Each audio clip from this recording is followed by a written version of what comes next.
back for the final breakout of the day.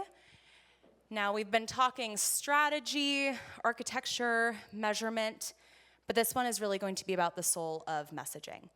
So the creative side, the human side. With that, I'm going to welcome to the stage Scott Drey from Meta's Creative Shop, and this is going to be the culture of chat. So everyone give him a round of applause.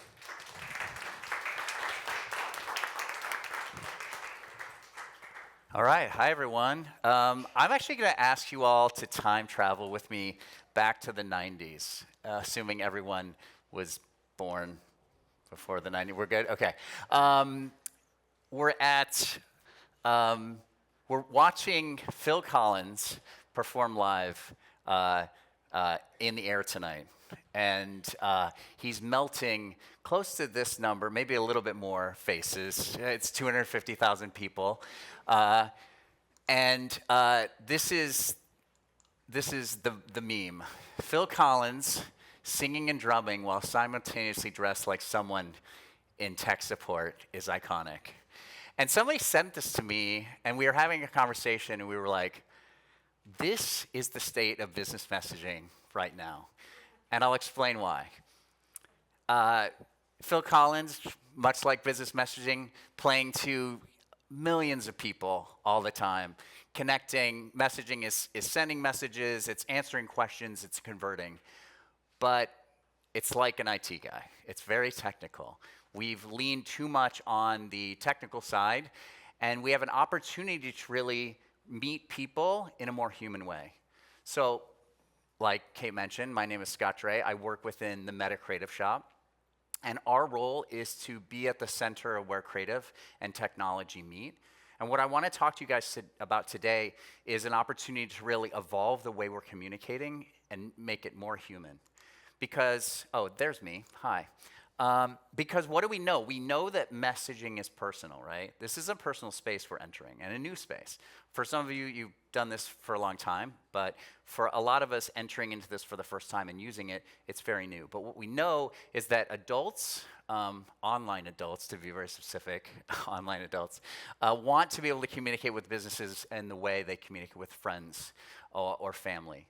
And so with that personalization, we really have to think and evaluate how we're showing up. And it's an opportunity to do it in a different way.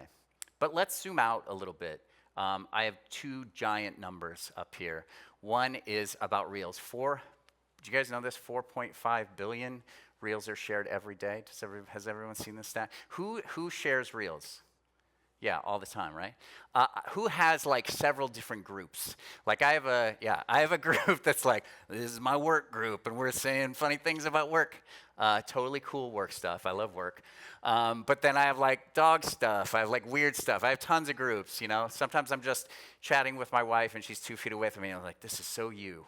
And I just got to send it to you. I can't show it to her. So that's a conversation. That's a conversation. It leads to other things, but it's connected to culture. It's connected to the things that power our platform. 1 billion people message businesses each week and technology, which is a huge number.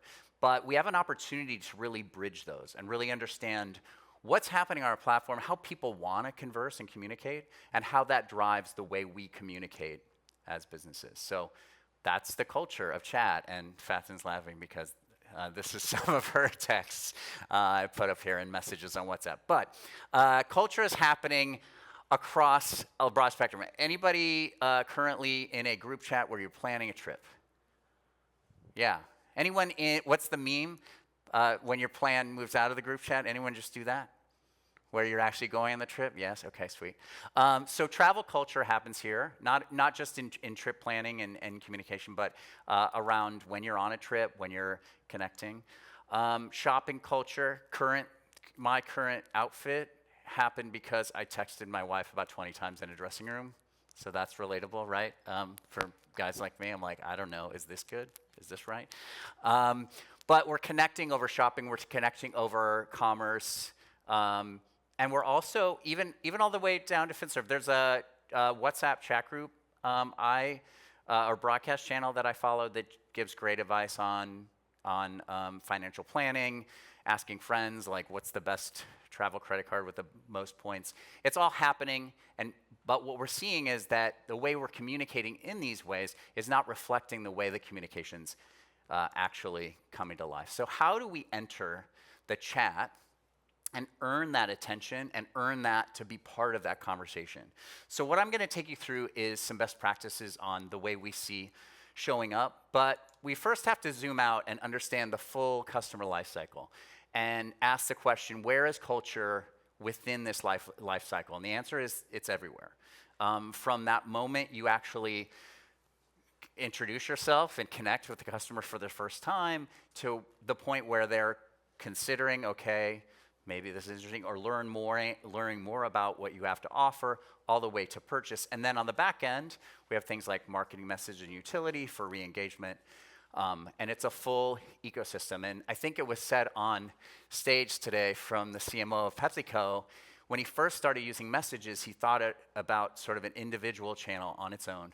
But it is actually a really rich ecosystem that covers all aspects of the journey. So we are going to focus on the messaging journey. And we're going to focus on entry points, in-chat experience, and that conversion, and really understand what we need to do to meet customers in the moment at every point along that journey.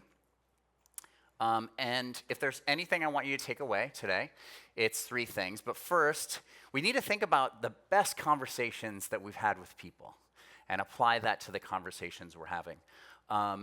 And we're breaking this down into 3 simple ways. The introduction, so how you show up, how you introduce yourself, what are the best ways to do that?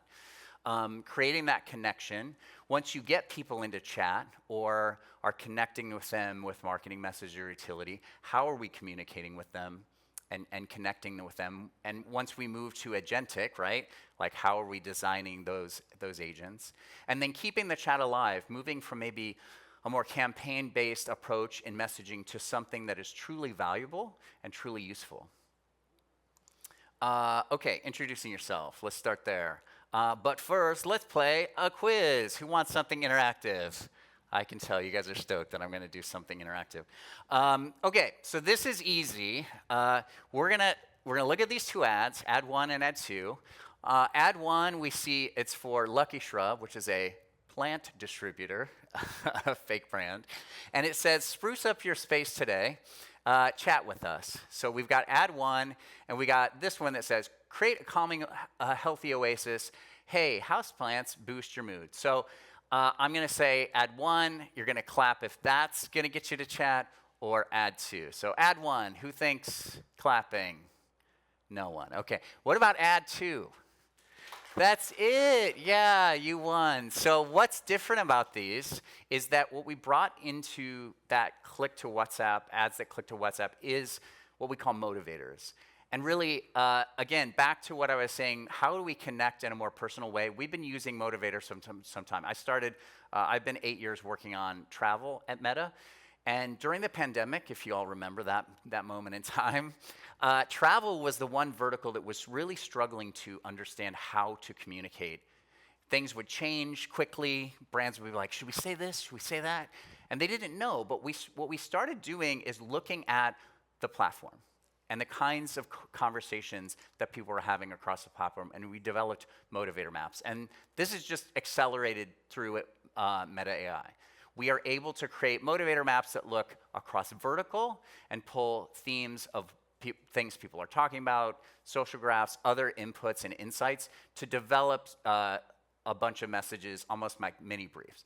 Around verticals, we can go sub-vertical. Like I worked on telco for a while. We were talking about what motivates you to switch from one carrier to another. So there's a lot of robust ways to deliver these. And then why they matter, they actually work to set you up for success, to bring you into that conversation. So here's a framework of how this could work, going from functional to a more personal. Having those people first motivators, maybe you even go as deep as looking at personas, and then what you're doing is you're matching that motivator to the connected welcome message. So for example, we have our winning ad over here. Maybe you create 2 to 3 ways in, 2 to 3 motivators that not just focus on well-being and mindfulness, but maybe curiosity and discovery. And there's a message around there. Nurturing and caring, so you play into that part of being a plant owner. So, and then that message is directly connected to the icebreaker or the intro message that you do, making it personal. Thank you for the air conditioning. So that's one way. We've got motivators, right? That's one way to diversify and be more connected and more personal. The other way is through the way we execute and the way we bring people in, and that's 6 really simple best practices, things that we've tested and learned around. So using creators. Anybody use creators in their campaigns for messaging? Yeah, right? It works because it's that not only can they sort of be an expert, and I'm going to go into deeper dive into creators and messaging, but they can also really be that sort of human connection, break down sort of how the bot works. Show value, it's how to. Obvious one, but a good one, like show, again, a little bit of an intro on how the bot actually works and how it functions. Teasing the conversation, we've done a lot of work around this, of messaging elements really working, connecting, so that people, once they kick through, they like understand they're about to enter into a chat. Leading with the offer, I mean, this is obvious, but I think access to something exclusive or something that you didn't get feels connected. We saw on stage earlier, Lay's really focused on the moment of World Cup, so culturally relevant. I think that's another thing. It's like conversations are happening in group chat around moments, and if we can bring people into something, talk about the cultural relevancy of that, that proves out well, and then enticing people with the product. I'll focus on human presence because we have a data point that when people, this is obvious, but like because of creators and because of how they communicate on our platform, they end up performing a lot better. Single human eye contact connection, that works really well. It's 81% more effective in ads than just a regular ad. So leaning into human presence, but then going a little bit deeper on creators. Maybe there's different ways to approach creators as subject matter experts to spark a meaningful conversation or kick that off. They can be that bridge. So if it's trend related or something topical, they can be talking about sort of the moment in time and really connect you to something meaningful in the bot.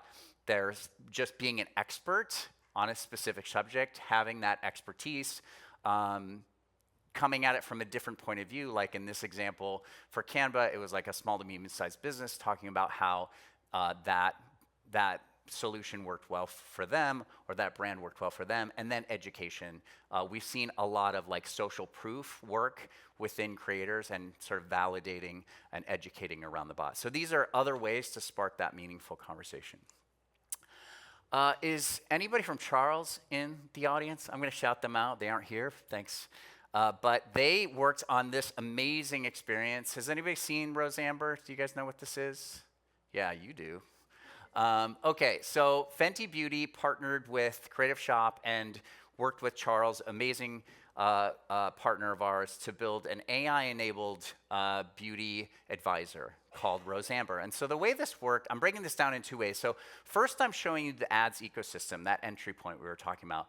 And you can see from the examples here that they really focus on diversity of execution and diversity of motivators. They have the tease the conversation, but they also have a rich ecosystem of other ads where they led with reviews. And one of the things that is great about this is it really finds the right lipstick for you once you get an experience, so people are more interested in that, can click on that. Demoing the chat, again, we talked about that, breaking it down.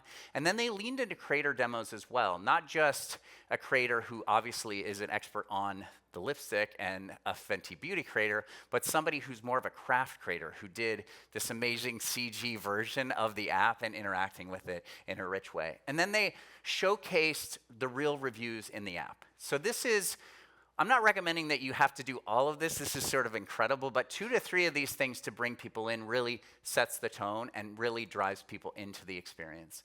And then what happened in the experience, there was 2 paths you could choose. One was a quiz that you take, which you answer a few questions. By the way, I'm a fussy, in case you were wondering.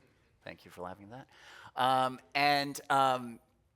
So you answer a few questions. It's really just a decision tree. But then what they saw was, because of the agentic backend, that more people were just having these really rich conversations with Rose Amber and finding the right lipstick for them. And then the integration, like I mentioned earlier, of the creators as part of the experience really sort of took that guesswork on like how to apply out of it, right? A lot of times you go through these experiences and you're like, cool, but I'd love to see someone demoing this product. How does it look?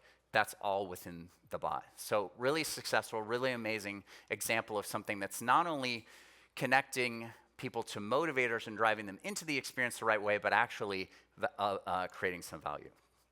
So, cool. Feel good?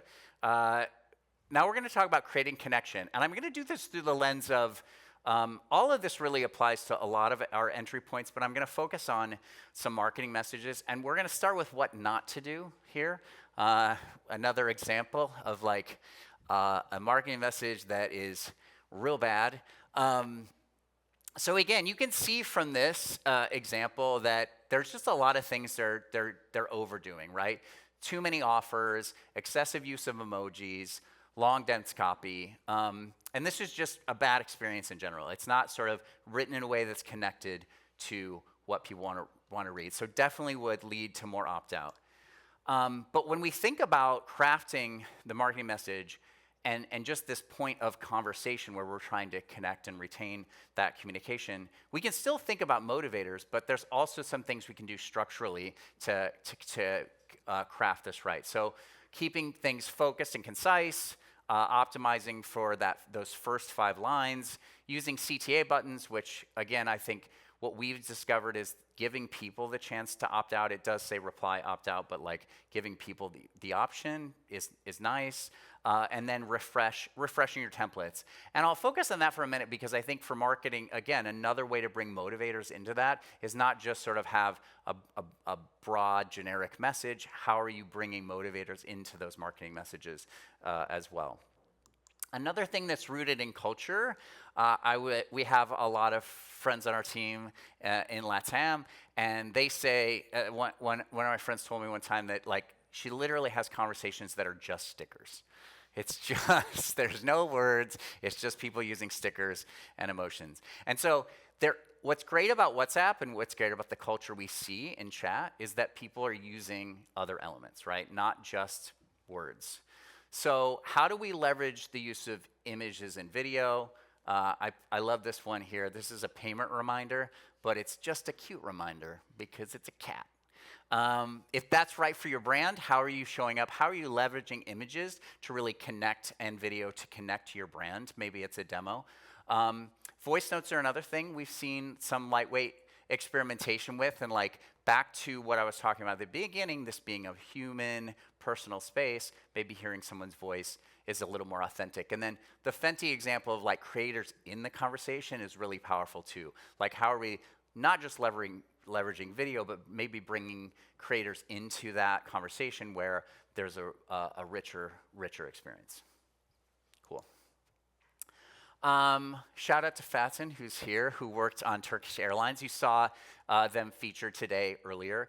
So what was great about this example, this marketing message example is, again, they really used CRM to understand how to make this more personal. They focused on that CRM signal to identify the right business traveler to deliver this message to in real time and basically give them an opportunity in a really simplified, clean way to do a one-tap upgrade in selection. So super valuable, super connected, super personal to who they were talking to. And then they have an ecosystem of marketing messages and utility now working together. So across the persona journey or their travel journey from check-in to baggage claim, we've got a lot of pain points across the way, right? Travel, even they said it on stage. The person talking about on Turkish said there's a lot of things that could go wrong. So they're thinking about like how do we communicate across the board and making this really valuable.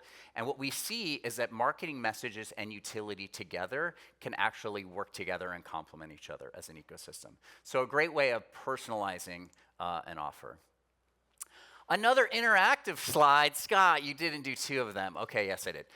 So we're going to, for some reason, there's no words. Wait, where'd the words go? There were words here. There are words, and they're great, you guys. I don't know what happened. So this is really, which one's wrong? Can we just all cheer? We all cheer for a message 2, and then I'm going to get out my phone, and while you guys cheer, I'm going to act like I'm having the best presentation of my life. Okay, message 1. Or message 2. Thank you. That's going to be good content later. I'm just going to cut out the first part. Okay, so you got it right. What you would have seen here, if these wouldn't have been magically deleted, would have been a simple message with some emojis and some buttons with calls to action. Really focus on changing the templates, working through different ways, and not overwhelming. So we're at the third area I want to focus on, which is keeping the chat alive. And again, I've worked on a lot of different messaging campaigns. I actually worked in entertainment for a long time. And when we launched a lot of messaging, it was really connected to a film launch or a show or streaming, and was less about something that could be always on. And one of the things we're seeing across verticals is the more we're developing bots and engagement that can really be more like the Fenty bot, come back and have something be useful and connected to something that people want to return to and use again, we're seeing a lot of success. So not only building those stronger relationships by picking up the conversation and giving people what they want, but showing them a clear reason why to come back. And so again, a couple things to remember. I'll start with the don'ts. You've seen this before. No long monologue messages, passive content, tangential CTAs, and off-script distractions. I think a lot of things that feel like you're overwhelming people as they're going through the experience. And then a guide through experience. And Meta Business Agent is going to make that even easier because you're going to be able to test and learn around the flow and how to bring people in. But if you're not there yet, guiding people through something that's really easy, be specific, clear directions, and reduce friction by using flows. You saw this one on stage. Again, I'm going to go a little deeper on this. This is an example of a campaign that really took sort of every aspect into consideration, from sort of organic broadcast channels and innovation to something that is now people are interacting with as they get ready for the World Cup. And it's called Lay's Most Epic Watch Party. So the way this worked, I don't know if you heard on stage, but we've launched a new feature within broadcast channels called multi-admin. And this is kind of the beginning of sort of a new way of watching content. I subscribe to this. If you haven't, take a look at it. But it's like watching people's, basically peeking in on these celebrities' group chat is quite entertaining. You can hear voice notes, you can watch videos, all of that, and you're all sort of watching it in real time as they're conversing. So that was a great way, and they've seen tons of engagement around that organically. But then on the same time, they've had ads that click to WhatsApp campaign surrounding it. Really, we're focusing on getting people ready to actually host the Most Epic Watch Party. So they're doing things like helping people plan for them, sending out invitations, stickers, all the things you do organically within a group chat to prepare for something, to invite people over, to connect with a group. They're integrating into their chat experience. And again, pulling everything together, not only just making it sort of culturally relevant, being part of a conversation at a time, but innovating in a really robust way. So I'll end on just walking through the full experience, right? What we need is, depending on where you're coming in, if your business needs to grow and engage with its customer base, start with ads that click to WhatsApp and really lean into those motivators that we were talking about. Again, we have resources. Creative Shop has resources for everyone to tap into. We can help you figure out how to do this. If you're looking to drive sales within that in-chat experience, don't lean on the language that we commonly do to really think about how people want to communicate and really drive those in-chat experiences so they're valuable over time. And then deepen customer relationships. We see this with paid messaging, right? Utility and auth, like that ecosystem of marketing utility really works well. Again, I work on travel a lot, and a lot of what we see is like there are things we're learning from watching people travel and share stories across our platform that are actually influencing the kinds of use cases we develop and help a customer along their journey. And that feedback loop has been really valuable in that space. And then finally, retaining customers in paid messaging. And again, once you sort of deliver that value and utility, it's more welcome when you're reaching out and offering something in marketing and that full ecosystem. So that's it for me, y'all, except for now Q&A. If you have any questions. I'm also receiving a lot of messages from you because we have a QR code here. So scan the QR code if you just want to chat a question or have a question. You can also shout out any question. You guys also shout if you've ever been to the place Phil Collins performed at. Does anyone know what that is? No? Okay. No, that's a trivia question. It's in Hertfordshire. It's that open air. Anyone? Yeah, Nebworth, yeah. So you got it. I'll be giving you a free t-shirt later. All right. It's okay if there are no questions. I'll just sit here quietly. No. We'll probably wrap it. Wait, did I get a question? Somebody sent a question? Yes. Okay. How do we make utility messages interesting, but still communicate a clear message?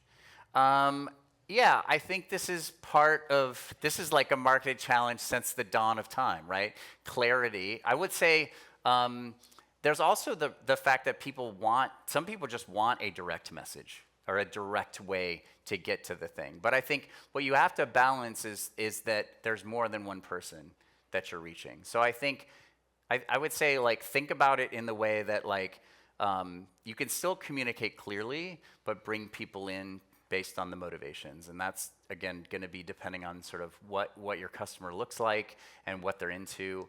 And we do have the ability to sort of test a lot of ways in and try either new marketing message templates or different click-to-WhatsApp ads. So I think maybe an unsatisfying answer, but both.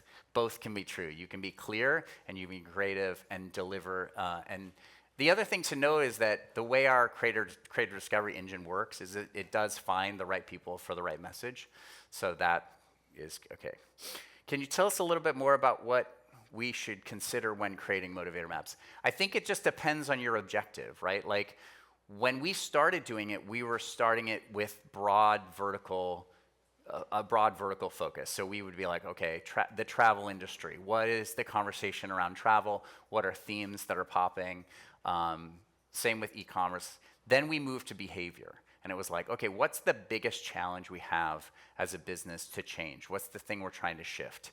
And all of those are great inputs with, again, I say meta AI, but whatever AI you choose, you're able to put in, we have a series of prompts we can share with you, and it builds these maps in a way that's connected. One of the benefits of working with Creative Shop is that we can tap in to what I mentioned earlier, which is sort of the social graph and the social listening on our platform. But again, it's really easy to put together, and then you just create sort of like a version of like personas on who you're looking at, and then craft some messages around them, and then test and learn and see how it works. What do you mean when you say tangential CTAs? What and why are these considered don'ts? I think it's basically too many CTAs is bad, right?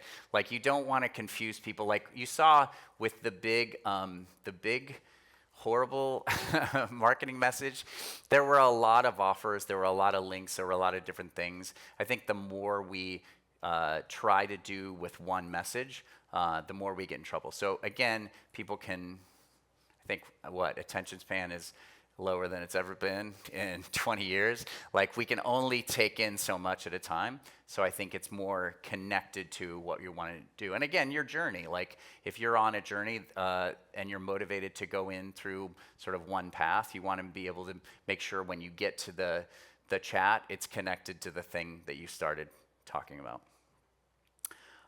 What are the best practices to improve open rates? Okay. This is, one of the things we find is that open rates is not something we directly measure. Who was here for the measurement one earlier?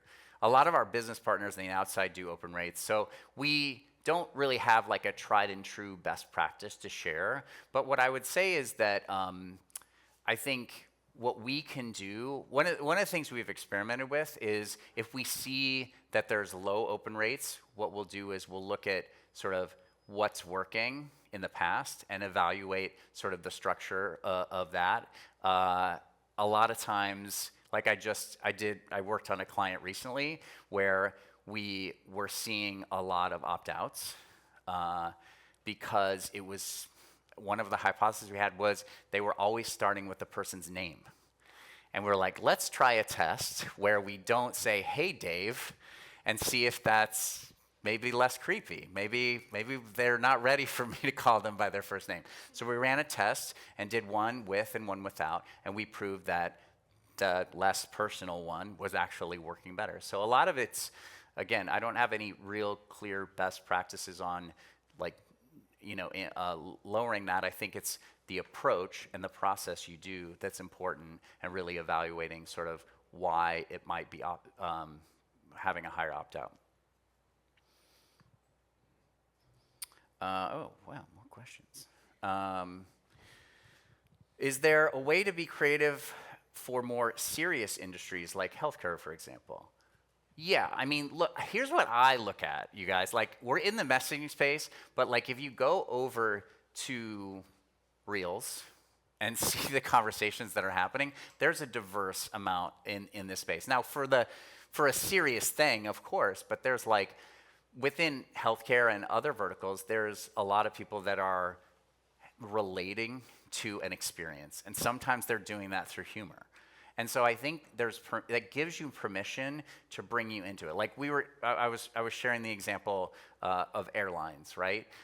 One of the things we brought to one of the airline partners we work with was there's this meme that you have to go and see your gate, and then you can go get a snack. Like it's this human behavior, right? But like, there's a lot of, it's not as serious as healthcare, but there's a lot of serious, like, check in, do this, here's your thing across that journey. Well, why can't we be a little more playful and play into the fact that, like, here's your gate, you better check it first, like, have some language around that really cues things that people relate to. And I think healthcare is the same. Like, you have to be serious when it calls for a serious thing, but you can introduce it in a very relatable way, more human way. Yes, get up here, say it. No, yeah. Do you use creators? Yeah. Oh. Oh, cool.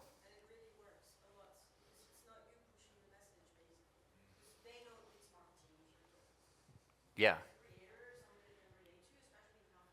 Yes. Yeah, and we share this stat a lot, but I think it's in the 70 or 80% of people feel like they trust what a creator says, maybe over a brand. I know there's more, and again, like diverse creators, I think we showed a lot of beauty. What we're seeing is like creators and diversification, people having different approaches, different backgrounds, and talking about healthcare has been really beneficial. And again, I think more innovation in bringing video, some of those richer elements into the conversation. Another travel partner recently created some innovation with us where it was based on the stat that most people are searching for their trips via video or planning their trips via video.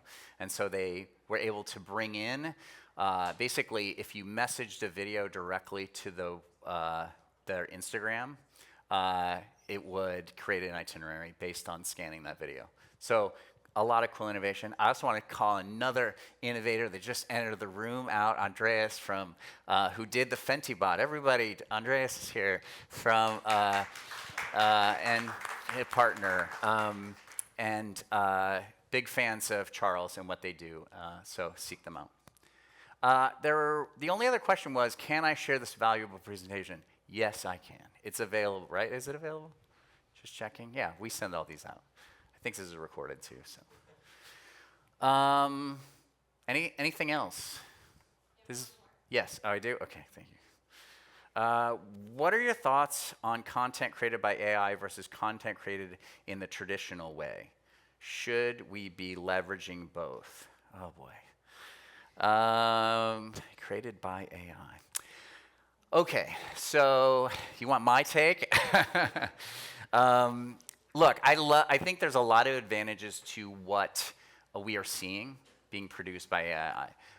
When it comes to creative, if it looks like something that was done quickly and it appears to be AI, that I will say just broadly in some of the verticals I work with has been sort of like triggering. Like even would take creators, like AI creators, very controversial to a lot of people, and there's a lot of testing around it. But there's what we're seeing is sometimes high engagement, but actually a lot of people reporting the ad or opting out of the ad because they don't like it. So I think we're just at the beginning. I think the more we can leverage AI, especially for agentic, in getting better, smarter, more personal, more connected, and remembering sort of what you want and what you need and learning as we go, then we're going to have a great AI experience. But from a creative development standpoint, I still think there's a lot of room to grow, and I think we have. You just have to think about your objective. It's about process, and if it's about getting faster and removing some barriers, and the end output still feels like your brand, great, lean into it. But it's complicated, I would say.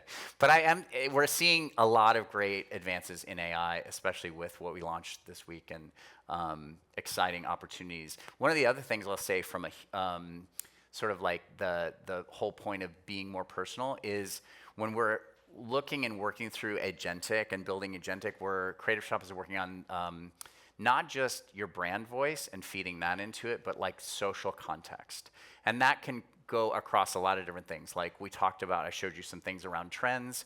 You could have a layer in there that you bring in sort of like an aspect of our platform that focuses on what's trending, what's happening, and then add that. Like we worked with an e-com client a while back that was really focused on like reselling things that were kind of hot. And so the bot needed to speak in the way that it understood the value of a Pokemon card and like the cultural reality of that, as well as what sneakers are popping right now and those kind of things. So those are things that are going to be great to sort of add. We can use the platform to bring in and use AI to sort of craft that. Cool. We did it, everyone. We made it. We made it together. Okay, thank you for your time. I appreciate it. Thank you so much, Scott. Again, that's going to wrap up our breakouts for the day. I believe the next slide on here will have maybe one more slide. There we go. If you want to take any of what was just shared today, scan the QR code so you can view that. And then with that, I think we have just about 15, 20 minutes till our closing acceleration keynote. This will be in the Great Hall. So take the next 15 minutes, grab a snack, grab a water, and meet us in there to close out our day. Thanks, everyone.